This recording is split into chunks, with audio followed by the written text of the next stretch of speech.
নমস্কার। পশ্চিমবঙ্গ পুলিশ ব্যবস্থায় আসতে চলেছে বড়সড় পরিবর্তনের হাওয়া। দীর্ঘদিন ধরে কর্মরত সিভিক ভলান্টিয়ারদের জন্য এবার বাধ্যতামূলক হতে চলেছে বিশেষ দক্ষতা যাচাই পরীক্ষা।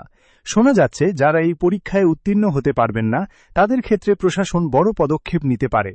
ঠিক কি এই নতুন নিয়ম, আর কারা এর আওতায় পড়ছেন, চলুন বিস্তারিত জেনে নেওয়া যাক। রাজ্য প্রশাসন সূত্রে খবর, সিভিক ভলান্টিয়ারদের কাজের মান, শারীরিক সক্ষমতা এবং দক্ষতা বাড়াতেই এই নতুন মূল্যায়ন পদ্ধতি চালু করার সিদ্ধান্ত নেওয়া হয়েছে। এর মূল লক্ষ্য হল বাহিনীতে স্বচ্ছতা আনা এবং যোগ্য প্রার্থীদের দায়িত্ব নিশ্চিত করা। এই পুরো মূল্যায়ন পদ্ধতিটি সাজানো হয়েছে মোট 50 নম্বরের ওপর ভিত্তি করে। শারীরিক সক্ষমতা 25 নম্বর। এই অংশে মূলত দেখা হবে প্রার্থীর শারীরিক ফিটনেস, যার মধ্যে রয়েছে দৌড়, ওঠবোস, সিট আপ, উচ্চতা, ওজন এবং বুকের মাপের পরীক্ষা। পেশাগত ও শিক্ষাগত যোগ্যতা 25 নম্বর।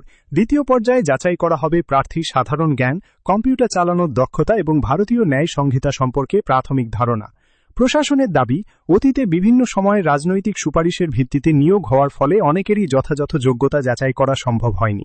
এছাড়া কিছু কর্মীর বিরুদ্ধে সাধারণ মানুষের সঙ্গে দুর্ব্যবহারের অভিযোগও সামনে এসেছে। এই সমস্ত সমস্যার সমাধান করতেই এবং বাহিনীতে জবাবদিহিতা নিশ্চিত করতেই এই নতুন মূল্যায়ন প্রক্রিয়া শুরু করা হচ্ছে। ইতিমধ্যেই কোচবিহার জেলা পুলিশ প্রশাসন এই মূল্যায়ন পদ্ধতি কার্যকর করার প্রস্তুতি শুরু করে দিয়েছে।